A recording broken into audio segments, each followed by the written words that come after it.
Salut les amis, je voulais vous présenter mon Yaesu FT817 et les petites modifs que j'ai déjà apportées dessus.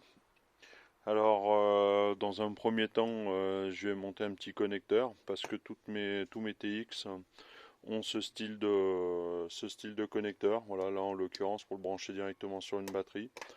Je déconnecte, je peux brancher l'allume-cigare directement. Voilà, c'est une petite bidouille super simple à faire et super pratique. J'ai une antenne 446. Voilà, il était livré avec sa sacoche, son petit pied pour le surélever. Et là, j'ai fabriqué j'ai fabriqué un boîtier pour pouvoir, il n'est pas terminé, hein, pour pouvoir brancher ce micro là, mon MB+5. Parce que le TX est équipé d'une fiche RJ45 de type informatique. Voilà. Super TX, super léger, voilà à peu près, hein, pour faire voir un peu la taille par rapport à son micro. Par rapport à son micro, on voit que il fait 2 fois la taille du micro, tout juste. Mon souci était aussi de le mettre en voiture parce que j'ai 2 véhicules. J'ai un premier véhicule, c'est un Duster. Le Duster, il a un emplacement tout en haut au-dessus de l'autoradio, donc il rentre pile poil dedans. Par contre, dans ma C4, je sais pas où le mettre. Et les voitures modernes, ça glisse dans tous les sens.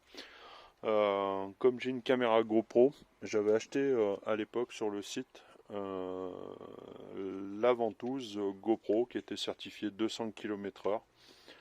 Et donc du coup, ça vient se clipser comme ça.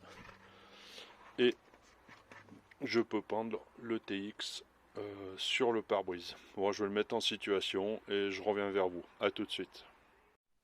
Voilà les amis, de retour dans la voiture. Le Yaesu est pendu sur sa ventouse, donc ça tient bien. Ça tient bien. Je vais essayer de... Ouais, regardez, c'est quand même... Je force, hein. Je pense qu'il n'y aura pas trop de vibrations. Je vais essayer de faire un plan général. Ça fait vraiment petit, hein, quand même, hein. Ça va bien, ça va pas me gêner. Ça va pas me gêner dans mon plan de vision générale. Il est à gauche. J'aime bien à gauche. Je suis gaucher, donc ça tombe bien. Et puis on voit ce qui se passe sur l'afficheur malgré tout. On a accès, j'ai du contre-jour, excusez-moi.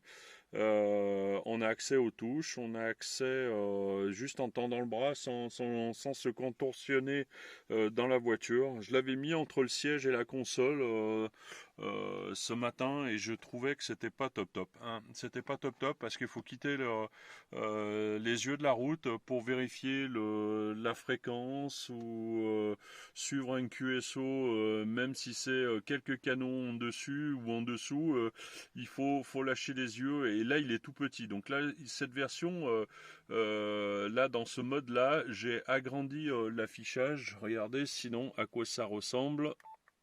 Voilà, ça ressemble à ça. C'est moitié moins grand, il n'y a pas photo. Donc en voiture je vous conseille largement de mettre ce mode là. Bon, et je ne saurais que trop vous conseiller de ne pas moduler en roulant, évidemment. On peut pas tout faire. Il y a tellement de fous sur la route qu'on n'a pas besoin d'en rajouter.